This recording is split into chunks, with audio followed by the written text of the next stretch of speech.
मैंने सोचा कि इसके बाद का जो मेरा जीवन है मुझे भारत में ही बिताना है, क्यों ना फिर मैं एक भारत का दौरा कर लूं और देखूं यहाँ के लोग कैसे हैं। गांधी जी भारत का दौरा करते हैं, देखते हैं भारत की स्थिति तो बहुत ही नाजुक है, यहाँ के जो लोग हैं वो भूखे नंगे हैं और मैं तो सूट बूट टाई में हूँ, तो ये लोग मुझे अपनाएंगे कैसे। तो उस दिन गांधी जी अपने बदन पर जो सूट बूट टाई होता है वो उतार फेंकते हैं और अर्धनग्न अवस्था में आ जाते हैं, ताकि भारत के लोगों को लग सके कि गांधी भी इनमें से एक ही है। इस तरह गांधी जी का जो सूट बूट टाई से लेके अर्धनग्न अवस्था का जो परिवर्तन है वो इस कारण हुआ। डॉक्टर बाबा साहब अम्बेडकर ने भी सोचा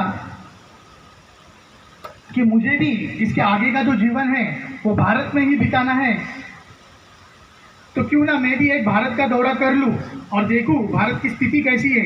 डॉक्टर बाबा साहब अम्बेडकर भी भारत का दौरा करते हैं और देखते हैं कि भारत की स्थिति वाकई में बहुत खराब है, यहाँ के लोग भूखे नंगे हैं। डॉक्टर बाबा साहब अम्बेडकर अपने बदन पर जो सूट बूट टाई होता है वो उतार कर फेंकते नहीं है, वो सोचते हैं कि ये जो भूखे नंगे लोग हैं इन्हें कैसे सूट बूट टाई में लाया जाए। उस पर एक बात चली थी, नंगे को देखकर नंगा हो जाना इसे गांधीवाद कहते हैं, नंगे को देखकर उसे सूट बूट टाई में लाना इसे अम्बेडकरवाद कहते हैं।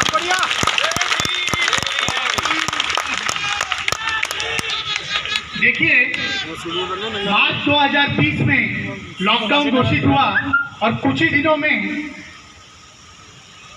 अम्बेडकर जयंती आने वाली थी और अम्बेडकर जयंती के 2-3 दिन पहले मुझे मेरे दोस्तों का फ़ोन आया। उन्होंने कहा मुझे कि सोशल मीडिया पे महापुरुषों की प्रतियोगिता चल रही है, उस पर डॉक्टर बाबा साहब अम्बेडकर ये दूसरे क्रमांक पर है, तो हम सब दोस्त मिलकर डॉक्टर बाबा साहब अम्बेडकर को पहले क्रमांक पर लाने जा रहे हैं, तो तू भी हमारी मदद करके डॉक्टर बाबा साहब अम्बेडकर को मत करके डॉक्टर बाबा साहब अम्बेडकर को 1 नंबर स्थान पर लाने में हमारी मदद कर। मैंने मेरे दोस्त को कहा, तेरी मेरी और अन्य किसी की इतनी औकात नहीं है कि हम डॉक्टर बाबा साहब अम्बेडकर को 1 नंबर पे लाएं। डॉक्टर बाबा साहब अम्बेडकर 1 नंबर पर थे, 1 नंबर पर है और 1 नंबर पर रहेंगे। और ये बोलकर मैंने अपना फोन रख दिया। देखिए, मैं जहाँ पर भी जाता हूँ तो मुझे पीने के लिए बिस्लरी पानी दिया जाता है, अभी भी दिया गया है।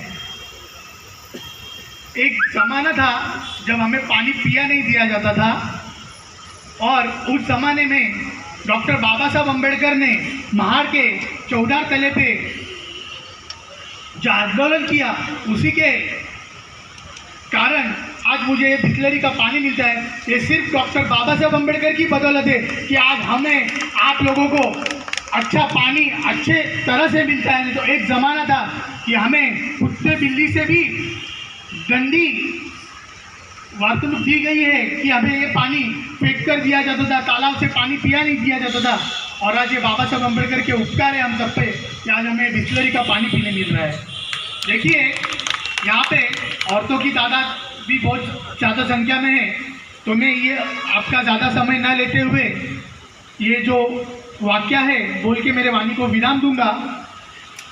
देखिए, एक मुंबई में एक मोहल्ले में एक बहुत ही खूबसूरत लड़की रहा करती थी और वो रोड साइड रोमियो होते हैं वही एरिया के, वो उसके ऊपर बुरी नज़र बनाए हुए थे।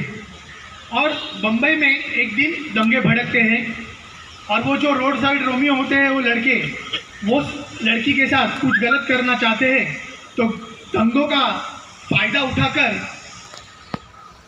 वो लड़के उस लड़की के घर घुस जाते हैं और वो लड़की को उन लड़कों का इरादा पता होता है।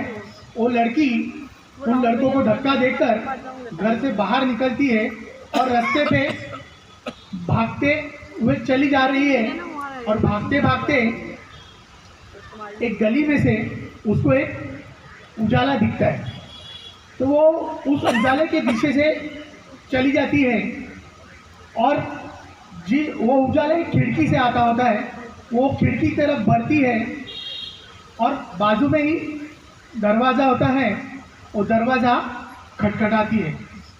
खटखटाने के बाद उस दरवाजे को खोल के एक युवक बाहर आता है जिसकी उम्र 25 साल होगी। वो युवक उस लड़की को कहता है, बाहर इतने दंगे भड़के हुए और आप इतनी रात गए, मेरा दरवाज़ा खटखटा रहे हो, क्या बात है? वो लड़की कहती है कि कुछ लड़के मेरे पीछे पड़े हुए हैं और मेरे साथ कुछ गलत काम करना चाह रहे हैं। वो लड़का कहता है, आप बिल्कुल डरिए नहीं, आप मेरे घर में आइए, आप अंदर आराम कीजिए, मैं पूरा रात बाहर बैठ के आपकी रक्षा करता हूँ। वो लड़का पूरा रात बाहर बैठता है, कोई आता नहीं है। सुबह होती है, वो लड़की जाने निकलती है और वो जाती वक्त लड़के के मन में एक विचार आता है कि ये लड़की वाकई में खूबसूरत है, मैं घर में अकेला था, इसने क्या सोच के मेरा दरवाज़ा खटखटाया, मैं भी इसके साथ कुछ भी गलत कर सकता था। तो वो लड़की को जाने से पहले ये सवाल पूछता है कि तूने ऐसा क्या समझकर मेरा दरवाज़ा खटखटाया? तो लड़की का जवाब सुनिए।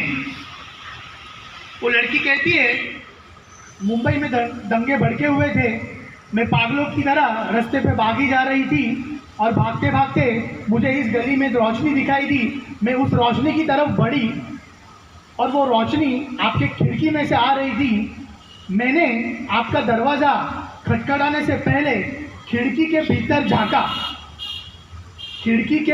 झांका, तब मैंने डॉक्टर बाबा साहब अम्बेडकर की तस्वीर देखी, तभी मैंने वो दरवाज़ा खटखटाया। और ये उत्तर देके वो लड़की वहाँ से चली जाती है।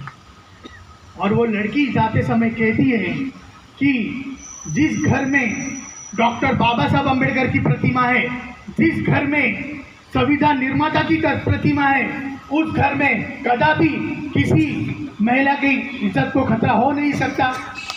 ये बोलकर मैं मेरे वाणी को विराम देता हूँ। जय भीम, जय भारत, जय संविधान।